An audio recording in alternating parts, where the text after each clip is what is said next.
don't need 100 different types of push-ups and pull-ups to build a jacked physique like Toji, Sungjae, or Gaara. In fact, there are 3 calisthenics exercises that, when done correctly, already unlock 95% of an aesthetic anime physique. So in this video, I'm going to share exactly what those exercises are, how to do them in the most effective way possible for maximum gains, and easier variations that literally anyone can do. This first exercise is going to get you looking so aesthetic, they're going to be comparable to the GOAT, Toji Fushiguro. Toji's physique is one of the best in the game. Hands down, no debate. Even if we did, I would win. I mean, his glory is V-taper. Massive biceps and luscious ab muscles popping right out of his compression shirt. And this one exercise covers all of those features at the exact same time. And that's hybrid ring pull-ups. Oh, but Kevin, what the hell is a hybrid ring pull-up?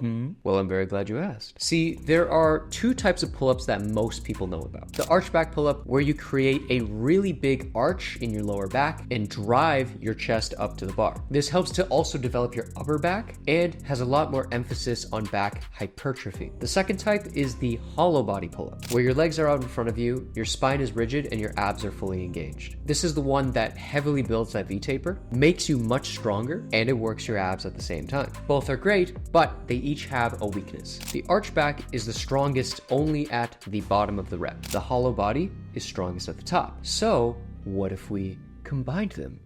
Oh. And that's exactly what the hybrid pull-up is. You start the rep arched, getting that powerful initial pull. Then about halfway up, you transition into a hollow body, locking in your upper back and your core at the top. The best part about this exercise, it's one of the most organic pulling movements that your body can do. And once you feel it, you're gonna wonder why you did it any other way. Now, we're not done here. Take that movement and slap that bad boy right onto a set of rings. Because the rings, they're free to rotate, your hands are going to naturally twist as you pull. You start pronated at the bottom, neutral grip in the middle, then supinated at the top. Your lats, upper back, biceps, abs, all working together in one very smooth motion. But enough about me talking about it. Here's how you can actually do it with good technique and do it properly. Grab the rings from a dead hang, hands pronated. Arch your back and aim your chest to the rings to initiate the pull. As you reach the halfway point, your hands are going to naturally rotate into a neutral grip. Past halfway, your hands are going to naturally supinate and you're going to transition into a hollow body pull-up. Fully contract at the top, squeeze your biceps, palms facing you, and squeeze that back like there is no tomorrow. Then lower yourself down in the reverse, supinated to neutral, over to pronated, and of course transitioning from hollow body back to arch, back into a dead hang. If you can't do these just yet, no stress. You can start with the jackknife version of this. It's the same movement, it's the same rotation, but your feet are on the ground, taking some of the load. And the reason I love these is because it's the perfect middle ground for somebody who can't do pull-ups yet. And it's why I like to include these in my 90-day program within my Shonen Strength community. So if you're struggling with this exercise or any variation and you're in the community, you can always come talk to me. I do weekly live calls every Saturday, so you can come, hang out, we can vibe, and I can see how I can help you out. Just click the link in the description. Even if you do find jackknives too difficult, you can always still do the rotation pattern on inverted rows. Pro tip, if you are doing the inverted rows variation, aim to pull your hands towards your waist rather than your chest. That's going to give you more lat activation and less of the upper back activation. Build there and work your way up to the full version. Now, if hybrid ring pull-ups are the king of pulling exercises, then this next exercise is the king of pushing exercises. This particular movement is going to have you looking like Gaara.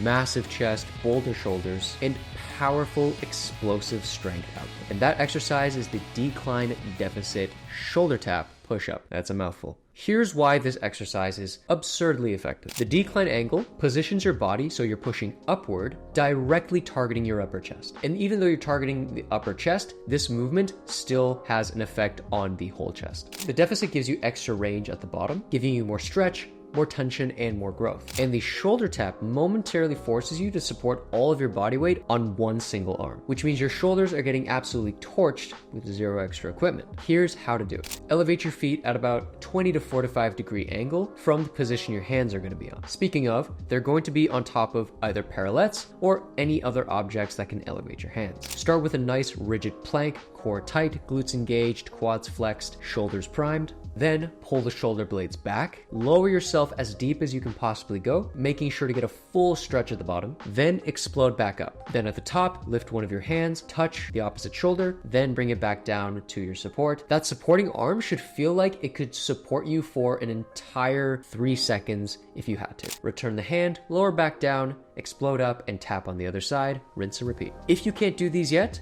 you can remove the shoulder tap portion entirely and just do decline deficit push-ups. While you're not getting the shoulder stimulation, it is still a really good exercise. If that's too much, just take away the deficit, do regular decline push-ups. And if your shoulders are having a bad day, or maybe you're just not ready for this exercise, simply do flat deficit push-ups instead. Now, for the last exercise, we're going to be targeting everybody's favorite muscle, the abs. You're gonna need an ab wheel rollout. You're gonna need a dumbbell. You're gonna need a floor and a table. Psych! Did you think we were gonna skip legs? Boy, you better be tripping! We're hitting the legs like Tom freaking Platts. And you best believe that you are not escaping with those damn chopstick legs. And a flat ass. Nobody likes a flat ass. Now I know you like Baki's physique, and I know you like his legs, his quads, his glutes, voluptuous, juicy. And this is exactly what we are going to build. So let me introduce you to the assisted pistol squat. But Kevin, why assisted? Why not do regular pistol squats?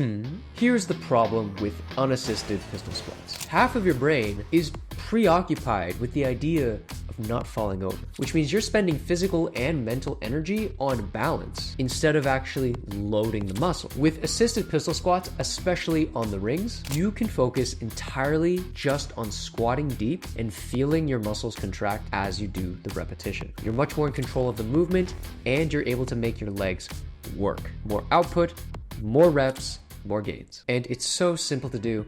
Here's how. Stand a comfortable distance from the rings and hold them tightly. Now, they're just there for stability, not for you to pull yourself up. Shift your weight to one single leg. Extend the other leg out in front of you. Lower yourself on the single leg as deep as you can go, then drive back up, pushing through your heel. The rings, they're gonna keep you honest. If you're pulling on them too much, your quads are not gonna feel it. If you're not strong enough for assisted pistol squats just yet, I would start with pistol box squats. Using a chair or some box, lower yourself down until you actually sit on it. Then drive back up in the same motion as a regular pistol squat. This makes it so much easier because you don't have to go as deep.